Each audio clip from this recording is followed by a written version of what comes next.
Two little girls had never imagined that a trip meant to celebrate their courage would turn into a nightmare. Twin sisters, Layla, age 6, and Leah, age 5, sat in their first-class seats, kicking their dangling feet with innocent excitement. Their backpacks carried toys, snacks, and a photo of their late mother, who once told them that the sky belonged to dreamers. But not everyone on this plane saw dreamers. Some saw suspicion. A white flight attendant glared at them like they had done something wrong just by existing. Her cold stare turned into a whispered call for verification.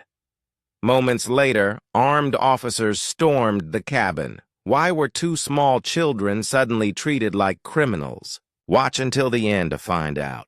Wait a second. Tell us where you're watching from in the comments. And don't forget to subscribe for more powerful stories like this.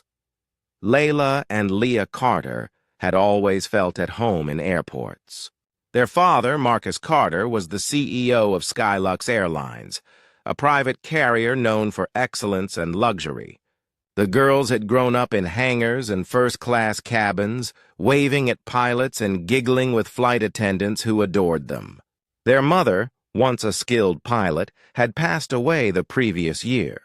Marcus wanted them to continue believing in the sky she loved.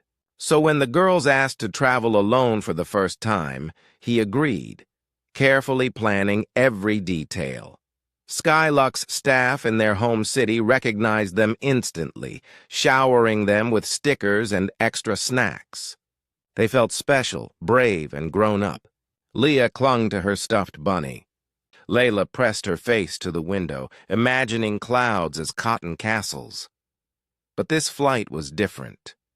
New city, new crew, new assumptions.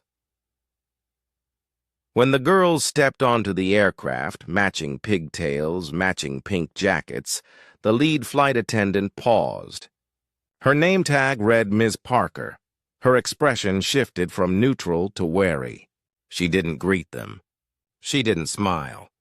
She only stared, as though two black children in first class signaled a threat. The plane filled with the soft hum of boarding passengers. But for Ms. Parker, these girls were the only focus. She watched their every move. The twins felt her stare, sharp, uncomfortable.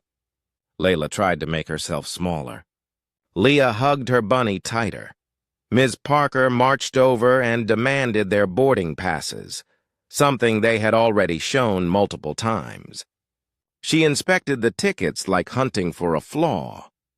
Then she narrowed her eyes at the names: Carter, Layla, and Leah.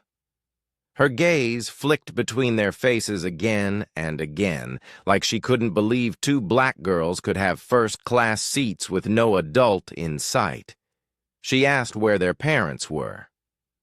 The girls pointed to Marcus's phone number on their travel card, proud of the lanyards around their necks that read unaccompanied minor. But Ms. Parker's suspicion only grew darker. She leaned closer, whispering to another attendant. The attendant looked surprised, then concerned, but still followed orders. Passengers began noticing. Side eyes, murmurs. A woman clutched her purse closer, as if the children could be a threat. A businessman frowned at them, disapproving of their presence. Layla's excitement began to melt into fear. Leah fought tears as confusion clouded her young mind. How could sitting in a seat they were assigned make them the center of judgment? Ms. Parker radioed the cockpit. Authorities were requested. Quietly, secretly, urgently. The twins heard the words possible child trafficking spoken near them. They didn't understand what it meant, but they felt its weight. It meant danger. It meant they were suddenly not safe. Ground crew returned to the jet bridge. The pilots paused preparations for takeoff. The cabin lights brightened and the engines powered down. Every passenger sensed the shift. Something serious was happening. Ms. Parker stood guard like she'd uncovered a crime, when all she'd uncovered were two innocent children with brown skin. Minutes later, The aircraft door opened again. 2 uniformed police officers boarded, hands on belts, stern expressions set. The girls froze as the officers approached, towering over them. Their seats felt like cages. Their hearts pounded as the world treated them like they didn't belong. Layla thought of her mother, how she always promised they could fly anywhere. But now, the sky felt further away than ever. The officers demanded answers. Layla and Leah tried to show their travel cards, their ID tags, and photos with their father, but trembling fingers made everything harder. Tears spilled. Their voices came out shaky and small, but their fear was dismissed as guilt. Ms. Parker looked self-satisfied. She spoke confidently to the officers, insisting that a flight this expensive was impossible for unattended children like them. She implied they had been smuggled on board. She suggested their documents could be fake. She cast doubt on their identity, on their right to even exist in that seat. The officers were prepared to remove them from the aircraft for questioning. People stared with judgment rather than compassion. Some spectators even recorded the scene as entertainment. Just as the officers guided the terrified sisters toward the aisle, the cabin shook with a new presence. Heavy footsteps, authority in motion.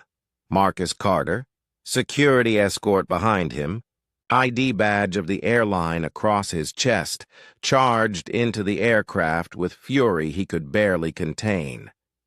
He saw his daughters crying. He saw the way Ms. Parker had stood over them, as if they were thieves. In that moment, the sky's owner wasn't a businessman. He was a father ready to roar. Marcus demanded to know what happened. His voice thundered through the cabin, putting every eye on the real injustice. The officers backed away as realization hit. This wasn't just a misunderstanding. It was discrimination laid bare. He knelt beside his girls first, wiping their tears, pulling them into his arms, whispering comfort without a single word spoken aloud. Their fear slowly melted when held against the heartbeat that had always protected them. Then Marcus stood and looked Ms. Parker directly in the eyes. Her excuses were thin, trembling, wrapped in the disguise of concern.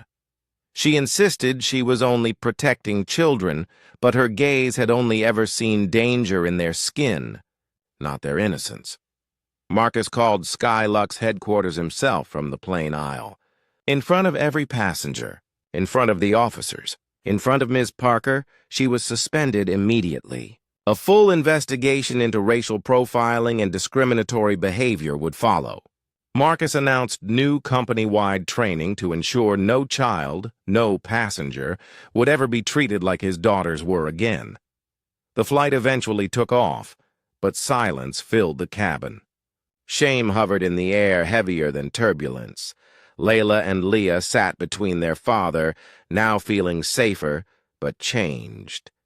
They learned that even in the company their family built, prejudice could still board the plane without a ticket. They learned that innocence isn't always enough when the world sees your color before your character. And you, watching this story, should ask yourself, how many more black children must prove they belong before racism finally gets grounded for good? Where are you watching from? Let me know in the comments. Take care.